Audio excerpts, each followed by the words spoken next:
கலைஞர் என்னும் தாய் என்கிற இந்த மாபெரும் விழாவிலே கலந்து கொண்டு இந்த தாய் காவியத்தை இன்றைக்கு பொதுமக்களுக்கு அர்ப்பணித்திருக்கிற 8 கோடி தமிழர்களுடைய இதய வேந்தரும் ஒட்டுமொத்த கழகத்தினுடைய உதய சூரியமாயிருக்கிற தமிழகத்தினுடைய முதல்வர் என் நெஞ்சமெல்லாம் நிறைந்திருக்கிற என்னுடைய அன்பு தலைவர் அருமை அண்ணன் தளபதியார் அவர்களே, திரையுலகத்தினுடைய சூப்பர் ஸ்டார் ரஜினிகாந்த் அவர்களே, இளைஞரும் மற்றும் சிறப்பு செயலாக்கத்துடைய அமைச்சர் மாண்புமிகு இளவல் உதயநிதி அவர்களே, நம்முடைய அடிகளார் பொன்னம்பல அடிகளார் அவர்களே, பத்திரிகை உலகத்தினுடைய ஜாம்பவான் இந்துராம் அவர்களே, அருமை அண்ணன் மாண்புமிகு அண்ணன் துரைமுருகன், கழகத்தினுடைய பொருளாளர் அண்ணன் பாலு அவர்கள், மூத்த அமைச்சர்கள் அருமை அண்ணன் நேரு, ஐ பெரியசாமி, பொன்முடி உட்பட அமைச்சர் பெருமக்கள், நிகழ்ச்சியிலே கலந்து கொண்டிருக்கிற பல்வேறு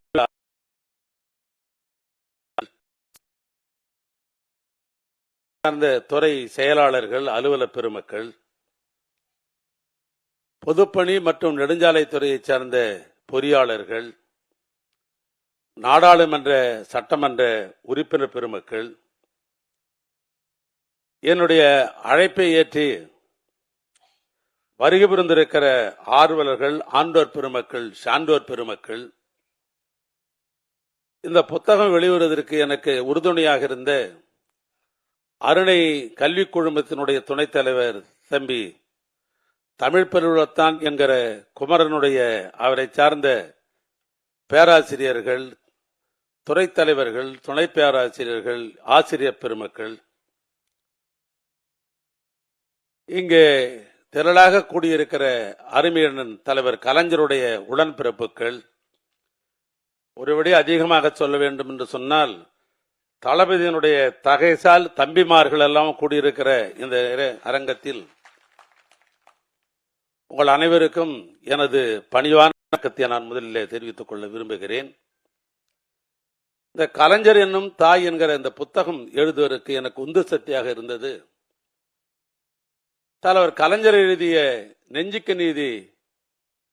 அத்தனை பாகத்தையும் நான் படித்திருந்தாலும் கூட முதல் பாகத்திலே பல்வேறு நமக்கு கிடைக்கப்பெறாத செய்திகள் எல்லாம் அதில் இருந்தது. அதிலே பக்கம் 581 அவர் தமிழ் மொழிக்காக பாளையங்கோட்டை சிறையில இருந்த காலகட்டங்களில் திருநெல்வேலியை சேர்ந்த சைவ சித்தாந்த பதிப்பகத்தார் ஒரு புத்தகத்தை எனக்கு கொடுத்தார்கள்.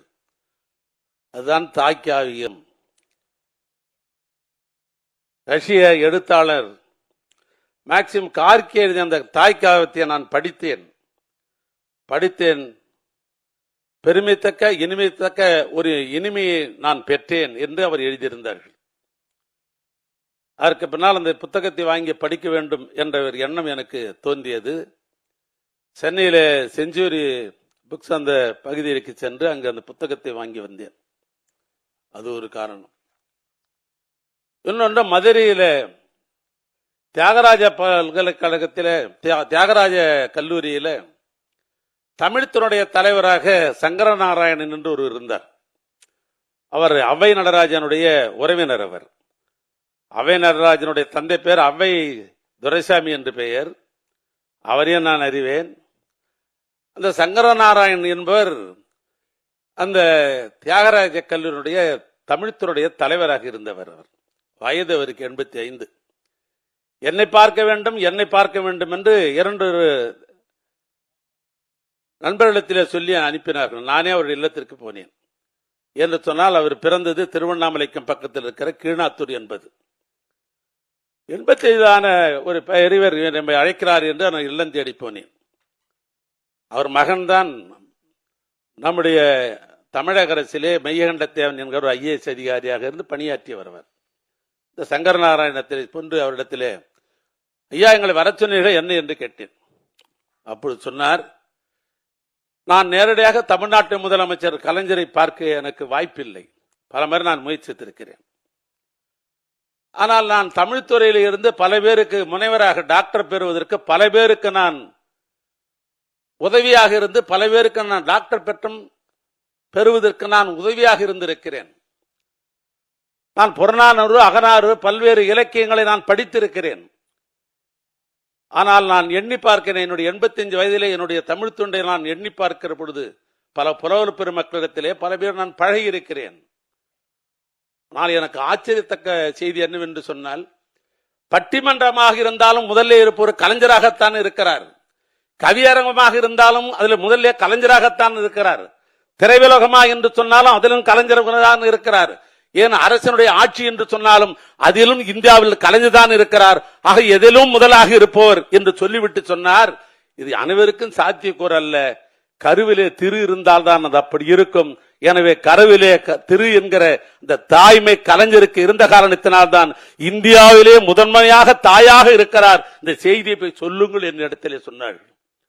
நான் அண்ணன் கலைஞரை கோபாலபுரத்திலே ஒரு நிகழ்வு பக்கத்திலே இருக்கிற பொழுது இந்த செய்தியை சொன்ன பொழுது, வானத்திலே இருக்கிற மதி எப்படி சிறப்பாக முழு நிலவாக இருக்கிற பொழுது எப்படி முகம் இருக்கிறோமோ அப்படி அண்ணன் கலைஞருடைய முகம் மறந்ததை நான் பார்த்தேன். அப்பொழுதுதான் நான் முடிவெடுத்தேன், இந்த தாயை பற்றி ஒரு காவியத்தை நாம் எழுத வேண்டும் என்று. ஏறத்தாழ 11 ஆண்டு காலமாக எப்பொழுதெல்லாம் எனக்கு அரசு பணிகள், கழக பணிகள் இல்லாத பொழுது ஓய்வுகள் எல்லாம் கிடைத்ததோ, இரவு நேரத்திலே 11 மணிக்கு ஆரம்பித்து 12 மணி 1 மணி வரைக்கும் இந்த தாய்க்காய்வத்திற்கு பல்வேறு புத்தகங்களை படித்து அது குறிப்பெல்லாம் எடுத்து படிக்க வேண்டிய ஒரு இலக்கை அமைத்துக் கொண்டு நான் அதை எழுதினேன். இது யாரை வைத்து இதை வெளியிடுவது என்று நான் யோசித்த பொழுது, நான் ஆரம்பத்திலே குறிப்பிட்டது போல என்னுடைய அண்ணன் தமிழ்நாட்டுடைய முதலமைச்சர் என்ற அந்த அளவுகோலையும் நான் எடுத்துக்கொள்ளவில்லை. ஆனால் இன்னைக்கு தமிழ்நாட்டிலேயே ஒரு மாமனிதர் இருக்கிறார் என்று சொன்னால் தமிழ்நாட்டு முதலமைச்சர் தான் மாமனிதர் என்கிற அந்த உணர்வோடு இன்றைக்கு தமிழ்நாட்டு மக்களை பேணி காப்பவராக இருக்கிற காரணத்தினால்தான் அவரை கையால் இதை நான் வெளியிட வேண்டும் என்று நான் கருதினேன். பன்னெண்டாம் அடிகளார் ஒரு கருத்தை சொன்னார்கள், 2 வரியிலே சொன்னார்கள். அன்பால் உயிர்கள் ஒன்றாகும், அறத்தால் உலகம் நன்றாகும். அன்பால் உயிர்கள் ஒன்றாகும், அறத்தால் உலகம் நன்றாகும் என்கிற சித்தாந்தத்தின் மூலமாக இன்றைக்கு பயணித்துக் கொண்டிருக்கிற தலைவர் யார் என்று சொன்னால் நம்முடைய அருமை அண்ணன் தளபதியார் அவர்கள் தான். இது வெளிப்படையான உண்மை. திராவிட 21, 21ஆம் நூற்றாண்டுகளில திராவிடத்தை, தமிழை திராவிடம் தான் வளர்த்தது. அது யாராலும் அதற்கு சந்தேகமே இல்லை. தமிழை வளர்த்தது என்று சொன்னால் கியாப விஸ்வநாதனிலிருந்து, பெருஞ்ச அண்ணாவிலிருந்து, தந்தை பெரியாரிலிருந்து, என் தலைவர் கலைஞர் முதல் கொண்டு இங்கே பட்டியல் போட்டார்கள் நம்முடைய அடிகளார் அவர்கள். ஆக 21, 21ஆம் நூற்றாண்டில இந்த திராவிடத்தை, நம்முடைய திராவிடம் தமிழை வளர்த்திருந்தாலும் கூட ஒரு காலத்திலே தமிழை வளர்த்தது பக்தி இலக்கியங்கள். அதை நாம் மறந்துவிட முடியாது. என்னடா ஒரு பகுத்தறிவாளன் இப்படி பக்தி இலக்கியத்தை பேசுகிறான் என்று கூட நீங்கள் எண்ணக்கூடும். ஆனால் உண்மை என்னவென்று சொன்னால், பிற்பகுதியிலே திராவிடம் தமிழை வளர்த்திருந்தாலும் கூட ஆக தமிழை வளர்த்த பெருமை பக்தி இலக்கியத்திற்கு ஒன்று. அந்த பக்தி இலக்கிய சமயக்கோள்கள் 4 பேர், அதில் 2 பேர், ஒன்று திருஞான சம்பந்தர், இன்னொன்று மாணிக்க வாசகர். அந்த புத்தகத்தை நான் பிரட்டிய பொழுது அதிலே அருமையான ஒரு வார்த்தை இருந்தது. அவனி தாயன நின்று உகந்த தலைவன் என்று ஒரு வார்த்தை இருந்தது. அவனி தாயன நின்ற உகந்த தலைவன் என்று. அதுக்கு என்ன பொருள் என்று சொன்னால், உலகுக்கே தாயாக நின்று மகிழ்ந்த தலைவன் என்று அதிலே பொருள்படுகிறது. மாணிக்கவாசர் எழுதிய திருவாசகத்தை என்ன சொல்கிறார் என்று சொன்னால், தாயிற் சிறந்த தயா ஆனந்த தத்துவன் என்று எழுதியிருந்தார். அதுக்கு என்ன பொருள் என்று சொன்னால், தாய் போல் சிறந்த கருணை உள்ளம் கொண்டவர் என்று அதில் பொருள் இருந்தது. பால் நினைந்து ஊட்டும் தாயினும் சால பரிந்தது என்ற பொருள். பசிவருமே குழந்தைக்கு என எண்ணி காலாட்டும் பாலூட்டும் தாயை போல ஆர்க்கும் இடுமின் அவர் என் எண்ணின் மீன் பார்த்திருந்து உண்மின் பழம்பெருள் போற்றும் மின் வேட்கை உடையின் விரைந்து உண்மின் என்று திருவாசகம் இப்படித்தான் சொல்லுகிறது, திருமந்திரம் இப்படித்தான் சொல்லுகிறது. அதற்கு பொருள் என்று சொன்னால், யாராக இருந்தாலும் வேண்டியவர் வேண்டாதவர், யாராக இருந்தாலும் வேண்டியவர் வேண்டாதவர் என்று எண்ணாமல் உணவை கொடுங்கள், பொருளை வழங்குங்கள் என்று இன்றும் வழங்குகிற அந்த திருக்கரத்தால் தான் தமிழ்நாட்டுக்கு தாயாக இருந்து இன்றைக்கு காலை அரிசுன்றி சிற்றுண்டியை அளித்துக் கொண்டிருக்கிற அவருடைய திருக்கரத்தால், அந்த தாய்மையுள்ள திருக்கரத்தால் தாய்க்காயவத்தை நான் அவர் மூலமாக இது வெளியிட வேண்டும் என்று நான் கருதினேன்.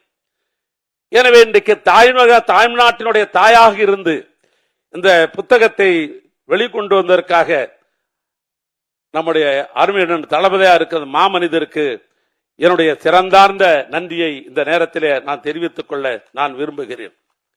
அந்த புத்தகத்தை சூப்பர் ஸ்டார் ரஜினிகாந்த் அவர்கள் முதல் பிரதியை பெற்றிருக்கிறார்கள். சூப்பர் ஸ்டார் ரஜினிகாந்த் என்று சொன்னால் 1975ஆம் ஆண்டு அபூர்வ ராகங்கள் மூலமாகத்தான் தமிழ்நாட்டிலே அவர் அறிமுகமானார். ஏறத்தாழ 49 ஆண்டு காலம். ஆக 49 ஆண்டு காலமாக ரஜினிகாந்த் என்பவர் இன்றைக்கு கலையுலகத்தினுடைய காந்தமாக இருக்கிற காரணத்தினால்தான் இன்றைக்கும் அவர் சூப்பர் ஸ்டாராக இருக்கிறார். எனவே கலையுலகத்தின் காந்தன் நம்முடைய சூப்பர் ஸ்டார் ரஜினிகாந்த் அவர்கள். எனவே அவர்கள் எந்த போன்ற நிகழ்ச்சியெல்லாம் கலந்து கொள்வதே இல்லை. நான் அவரிடத்திலே சொன்னேன், தலைவர் கலைஞரை பற்றி ஒரு தாய்க்காவி எழுதியிருக்கிறேன், நீங்கள் தான் பெற வேண்டும். முதலமைச்சர் அவர்கள் அதை வெளியிட இருக்கிறார் என்று சொன்ன உடனேயே முதலமைச்சர் வெளியிடுகிறார் என்ற அடுத்த கணமே அது எதையும் எதிர்பார்க்காமல் இன்றைக்கு அவருக்கு ஆந்திராவிலே இன்றைக்கு அவருக்கு படப்பிடிப்பு இருக்கிறது.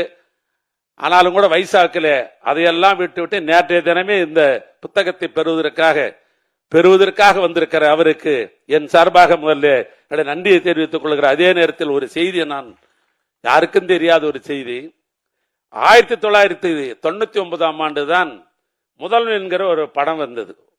ஏன்னா ஒரு திரைப்படத்தில் எனக்கு கிட்டத்தட்ட ஒரு 25 ஆண்டு காலம் அதிலே எனக்கு ஒரு ஈடுபாடு உண்டு. ஏன்னா நான் ஏற்கனவே நான் டிஸ்ட்ரிபியூட்டராக ப்ரொடியூசராக எல்லாம் அதில் இருந்த காரணத்தினால் அதில் அந்த நண்பர்களுக்கு எனக்கு எப்பொழுதும் பழக்கம் இருக்கிறது. ஏன்னா என்ன மாதிரி ப்ரொடியூசராக இருந்தவர் நம்முடைய தமிழ் அண்ணா சிரிக்கிறார், அதுக்காக நான் சொல்றேன். அதாவது ஒரு நண்பர் இடத்திலே சொன்னார்கள், முதல்வன் படத்திற்கு எப்படியாவது ரஜினிகாந்த் அவர்களை அது ஒப்புதல் வாங்கி அவரை நடிக்க வைக்க வேண்டும் என்று ஒரு முயற்சி நடந்தது.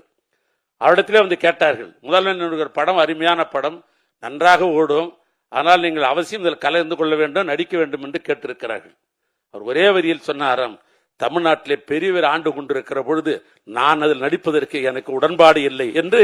அண்ணன் கலைஞர் தான் பெரிய உள்ளத்தோடு பெரியவர் ஆண்டு கொண்டிருக்கிற பொழுது அந்த தலைப்பிலே நடிக்க மாட்டேன் என்று சொல்ல, அந்த பெரிய உள்ளத்திற்கு மீண்டும் ஒரு முறை என்னுடைய நன்றியை நான் தெரிவித்துக் கொள்ள நான் விரும்புகிறேன்.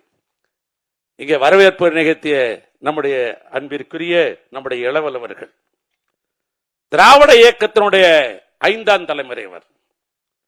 நாம் இப்படிதான் பட்டியல் போடுகிறோம். திராவிட இயக்கம் என்று சொன்னால் தந்தை பெரியார் முதல் தலைமுறை, பேரறிஞர் அண்ணா 2வது தலைமுறை, என் தலைவர் கலைஞர் 3வது தலைமுறை, நற்றமிழ் நாயகர் தமிழ்நாட்டை திராவிட மாடல் ஆட்சி நடத்திக் கொண்டிருக்கிற என் அன்பு தலைவர் 4ஆம் தலைமுறை. இந்த திராவிட இயக்கத்தை 50 ஆண்டு காலத்திற்கு கொண்டு செல்வதற்காக இன்றைக்கு புறப்பட்டிருக்கிற இளைய சமுதாயம் நம்முடைய உதயநிதி திராவிட இயக்கத்தினுடைய 5ஆம் தலைமுறை. நான் முகத்துதிக்காக சொல்லவில்லை, தமிழர்களுக்கு செய்ய வேண்டிய பணிகள் ஏராளம் இருக்கிறது. அதற்காக அடையாளம் காட்டிருக்கிற தமிழ்நாட்டு முதலமைச்சருக்கு, இங்க வந்திருக்கிற நம்முடைய அண்ணன் கலைஞருடைய உடன்பிறப்புகள் அத்தனை பேரின் சார்பாகவும் முதலமைச்சருக்கு நான் ஒரு நன்றியை தெரிவித்துக் கொள்கிறேன். அதே நேரத்தில் இளைஞருடைய எழு ஞாயராக இருக்கிறார், வருங்கால தமிழ் சமுதாயத்தினுடைய விடிவெள்ளியாக இருக்கிற அருமை நம்முடைய இளவலவர்கள் இந்த நிகழ்ச்சியை ஒற்றுக்கொண்டு என் சார்பாக இல்லை, என் குடும்பத்தின் சார்பாக இல்லை, நம்முடைய கழக குடும்பத்தின் சார்பாக இந்த நிகழ்ச்சியிலே கலந்து கொண்டு வரவேற்பை நிறுத்தியதற்காக அவருக்கு என்னுடைய நெஞ்சார்ந்த நன்றியை தெரிவித்துக் கொள்ள நான் விரும்புகிறேன். அதனைத் தொடர்ந்து இங்கே பொன்னம்பல அடிகளார் அவர்கள் இங்கே சொன்னார்கள், உண்மைதான், அவர் நாம் அழைக்க வேண்டும் என்று நாம் நினைப்பதற்கு என்ன காரணம் என்று சொன்னால், இதற்கு முன்னால் இருந்த அடிகளார் அவர்கள் அடிக்கடி திருவண்ணாமலைக்கு வருவார்கள். திருவண்ணாமலைக்கு வந்து ஒரு முறை அவர் திருக்குறள் மாநாடு நடத்தினார்கள். இந்த திருக்குறள் மாநாடுக்கு ஐஜியாக இருந்த ஸ்ரீபால் அவர்கள், ஸ்ரீபால் வந்தவாசியை சேர்ந்தவர், அவர் எங்களுடைய மாவட்டத்தை சேர்ந்தவர். அதுல அந்த திருக்குறள் மாநாட்டிலே பெரியவர் குன்றக்குடிகளுடைய தலைமையில அந்த மாநாடு நடைபெற்றது. எனக்கு அப்போது வயது 32 வயது என்று நான் கருதுகிறேன். அதில் ஸ்ரீபால் அவர்களும் நானும் 2 பேரும் இளைஞர்களாக அந்த மாநாட்டிலே கலந்து கொண்டு பேசுகிற ஒரு வாய்ப்பு கிடைத்தது. அந்த வாய்ப்பை பயன்படுத்திக்கிட்டு திருக்குறளை பற்றி நான் அதிகமாக பேசிய பல செய்திகள் எல்லாம் சொன்னேன். என்னை கூப்பிட்டு தட்டி கொடுத்து குண்டர்கள் இப்படி திருக்குறள் எப்படி இருக்கிறா இது தொடர் என்று சொன்னார்கள். அதிலிருந்து நான் திருக்குறள் தொடர்ந்து நான் படித்துக் கொண்டிருக்கிறேன். அவர் திருவண்ணாமலைக்கு வந்தது காரணம், அவர் சொன்ன காரணமே இந்த குன்றக்குடி என்பது எப்பொழுது வந்ததுதானே ஒழிய அது திருவண்ணாமலை ஆதீனம். இந்த திருவண்ணாமலை ஆதீனத்தை விட என்ன சிறப்பு என்று சொன்னால், அந்த பெரியவர் காலத்திலும் சரி இவர் காலத்திலும் திராவிடத்தையும் ஆன்மீகத்தையும் ஒன்றை 2ஆக பேசுகின்ற அடிகளாக இருக்கிற காரணத்தினால்தான் கழக நண்பர்கள் எப்பொழுதும் உங்களை போன்ற அடிகாரர்களை நாங்கள் விரும்புகிறோம், உங்களை போன்ற அடிகாரர்களை. எனவே அந்த அடிப்படையில இந்த நிகழ்ச்சியில ஏன்னா காலையில தமிழ் கடவுள் என்று சொல்லப்படுகிற முருகனுடைய மாநாடு பழனியில் நடைபெறுகிறது. எனவே அந்த மாநாட்டிலும் ஆன்மீக மாநாட்டிலும் கலந்து விட்டு இங்கே அறிவுபூர்வமான ஆன்றோர் பெருமக்கள் இருக்கிற சான்றோர் பெருமக்கள் இருக்கிற இந்த மாநாட்டிலும் கலந்து உரையாற்றிய உங்களுக்கு என் சார்பாக எனது நன்றியை தெரிவித்துக் கொள்ள விரும்புகிறேன். அதே போன்று நம்முடைய பத்திரிகை உலகத்தினுடைய ஜாம்பவான் என்று சொல்லப்பட்டிருக்கிற நம்முடைய மதிப்பிற்குரிய திருமிகு இந்து ராம் அவர்கள், அவர் கல்லூரி காலத்திலேயே அவர் பொது உடைமை சித்தாந்தம் உள்ளவர். அவர் கல்லூரி காலத்திலேயே ஒரு பொது உடைமை சித்தாந்தம் உள்ள மாணவர் பருவத்தில் இருந்து, ஆனால் அவர் எப்படி என்று சொன்னால் சில நேரம் நம்மிடத்தில் கூட கேட்பார்கள் எங்களுடைய நண்பர்கள் எல்லாம், பெரியவர் இந்துராம் அவர்கள் கலைஞர் காலத்திலும் சரி இன்றைக்கு எங்களுடைய தலைவர் காலத்திலும் உரை நிகழ்த்துகிற பொழுது அவருடைய சாயல் எப்பொழுதும் திராவிட சாயல் இருக்கும். அவர் படிக்கிற பொழுது பொது உடைமை சித்தாந்தத்தில் தான் அடிப்படையில் தான் அவர் வளர்ந்திருக்கிறார். ஆனால் வளர்ந்த பின்பு இன்றைக்கு அவருடைய உரைகளை பார்க்கிற பொழுது திராவிட சித்தாந்தத்தினுடைய அமைத்துக் கொண்டு அவர் உரைநகத்தை நான் பார்க்கிறோம். ஆனால் அவரையும் அழைக்க வேண்டும் என்று அழைத்தோம். எனவே அவருக்கும் எனது நெஞ்சார்ந்த நன்றியை நான் தெரிவித்துக் கொள்ள நான் விரும்புகிறேன். அதோடு மட்டுமல்ல, முத்தமிழன் கலைஞர் அவர்களுடைய வாழ்க்கை வரலாறு, அவருடைய செயல்பாடுகள், அவருடைய திறமைகள் இதையெல்லாம் ஒப்பிட்டு பார்க்கிற பொழுது வங்காள விரிகுடா போன்றது, வங்காள விரிகுடா போன்றது. அது வாரிக்கொள்ளலாம் என்றுதான் எனக்கு ரொம்ப ஆசை. ஆனால் எனக்கு கிடைத்ததோ ஒரு வாளி தண்ணீர் தான் கிடைத்தது எனக்கு. வங்காள விரிகுடா தலைவருடைய வாழ்க்கை வரலாறு என்பது வங்காள விரிகுடா, அது வாரிக்கொள்ள வேண்டும் என்றுதான் எனக்கு ஆசை. ஆனால் எனக்கு கிடைத்ததோ ஒரு வாளி தண்ணி தான். இந்த சாமானியனால் அதால் தான் முடிந்தது. அந்த வாளி தண்ணீர் தான் உங்களுக்கெல்லாம் பருகி இருக்கிறேன். நிறைவிருந்தால் போற்றுங்கள், குறைவிருந்தால் பொறுத்துக் கொள்ளுங்கள். கலைஞர் புகழ் என்றைக்கும் வாழ்க வாழ்க வாழ்க என்று சொல்லி நிறைவு செய்கிறேன். நன்றி, வணக்கம்.